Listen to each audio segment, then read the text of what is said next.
नमस्कार, news room में आप सभी का स्वागत है। पश्चिम एशिया में जारी तनाव के बीच हॉर्मुज जलडमरू मध्य का बंद होना अब एक वैश्विक संकट का रूप ले चुका है।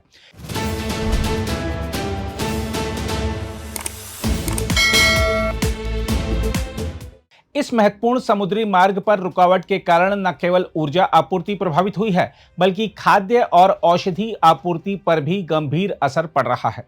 इसी पृष्ठभूमि में ब्रिटेन की पहल पर 40 से अधिक देशों ने एक उच्च स्तरीय बैठक में भाग लेकर इस संकट से निपटने के उपायों पर विचार किया।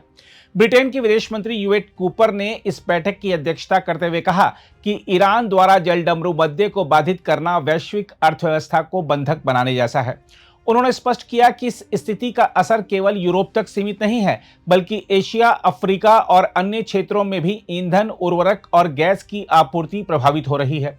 इससे पेट्रोल की कीमतों, खाद्य लागत और आर्थिक स्थिरता पर व्यापक प्रभाव पड़ रहा है। हम आपको बता दें कि इस बैठक में Bharat, Britain, France, Germany, Australia, Italy, Canada, Japan और खाड़ी देशों सहित कई देशों ने भाग लिया। इन देशों ने संयुक्त रूप से यह मांग की कि ईरान जलमार्ग को अवरुद्ध करने के प्रयास तुरंत बंद करे और अंतर्राष्ट्रीय नौवहन को सुरक्षित बनाया जाए। हालांकि इस बैठक में अमेरिका शामिल नहीं हुआ, जिसने इस संघर्ष की शुरुआत की थी।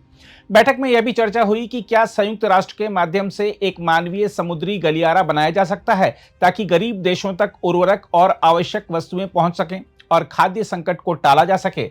इसके अलावा अगले सप्ताह सैन्य स्तर पर भी चर्चा प्रस्तावित है, जिसमें समुद्री खदानों को हटाने और फंसे हुए जहाजों को निकालने की संभावनाओं पर विचार होगा। हम आपको बता दें कि संकट का सबसे बड़ा प्रभाव ऊर्जा क्षेत्र पर पड़ा है। यह जलडमरू मध्य विश्व के तेल और गैस के बड़े हिस्से की आपूर्ति का मार्ग है। इसके बंद होने से ईंधन की कीमतों में तेजी आई है, जिससे परिवहन लागत बढ़ी है और इसका सीधा असर खाद्य आपूर्ति पर पड़ा है। विशेषज्ञों के अनुसार यदि यह स्थिति लंबे समय तक बनी रही तो खाद्य मुद्रास्फीति दोगुनी हो सकती है। कृषि क्षेत्र भी इससे बुरी तरह प्रभावित हो रहा है। उर्वरक और ईंधन की कीमतों में वृद्धि से किसानों की लागत बढ़ गई है।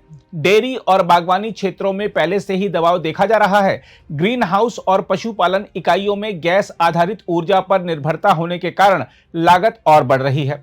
इसके अलावा ईरान से होने वाले कुछ महत्वपूर्ण खाद्य आयात भी प्रभावित हुए हैं। पिस्ता और केसर जैसी वस्तुओं की आपूर्ति में झटका लगा है, क्योंकि इनका वैश्विक उत्पादन बड़े पैमाने पर ईरान पर निर्भर है। औषधि क्षेत्र पर भी इसका असर दिखने लगा है। हालांकि अभी तक दवाओं की भारी कमी की पुष्टि नहीं हुई है, लेकिन कीमतों में वृद्धि संकेत दे रही है कि आपूर्ति श्रृंखला प्रभावित हो रही है।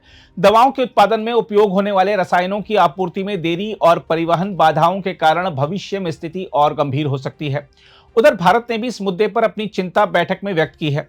ब्रिटेन द्वारा आयोजित बैठक में भारत के विदेश सचिव विक्रम मिस्री ने भाग लेते हुए कहा कि अंतर्राष्ट्रीय जलमार्गों में निर्बाध आवाजाही सुनिश्चित करना अत्यंत आवश्यक है। उन्होंने यह भी रेखांकित किया कि भारत इस संकट में अपने नाविकों को खोने वाला एकमात्र देश है, जिससे इस समस्या का मानवीय पक्ष भी उजागर होता है। आधिकारिक आंकड़ों के अनुसार कम से कम 3 भारतीय नाविक हॉर्मुज जलडमरू मध्य में हमलों का शिकार हुए हैं।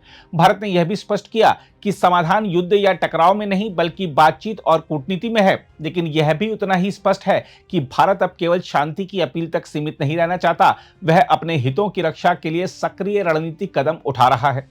विदेश मंत्रालय के प्रवक्ता रणधीर जायसवाल ने भी इस मुद्दे पर भारत की स्थिति को दोहराते हुए कहा कि भारत लगातार ईरान और अन्य देशों के संपर्क में है, ताकि भारतीय जहाजों की सुरक्षित आवाजाही सुनिश्चित की जा सके।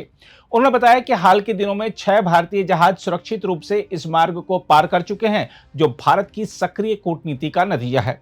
साथ ही फ्रांस के राष्ट्रपति इमैनुअल मैक्रों ने भी सैन्य कार्रवाई को अव्यावहारिक बताते हुए कहा है कि इस समस्या का समाधान केवल बातचीत के माध्यम से ही संभव है। विशेषज्ञों का मानना है कि ईरान के पास समुद्री मिसाइल, ड्रोन और खदानों जैसी क्षमताएं हैं, जिससे सैन्य हस्तक्षेप जोखिम भरा हो सकता है। बहरहाल, हॉर्मुज जलडमरू मध्य का संकट अब केवल क्षेत्रीय मुद्दा नहीं रह गया है, बल्कि यह वैश्विक अर्थव्यवस्था, खाद्य सुरक्षा और ऊर्जा आपूर्ति से जुड़ा गंभीर अंतर्राष्ट्रीय संकट बन चुका है। इससे निपटने के लिए देशों के बीच समन्वित कूटनीतिक प्रयास और दीर्घकालिक रणनीति अत्यंत आवश्यक है।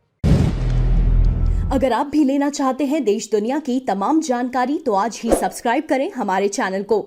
साथ ही नीचे दिए बेल आइकन को जरूर दबाएं, ताकि हर अपडेट आप तक पहुंच सके।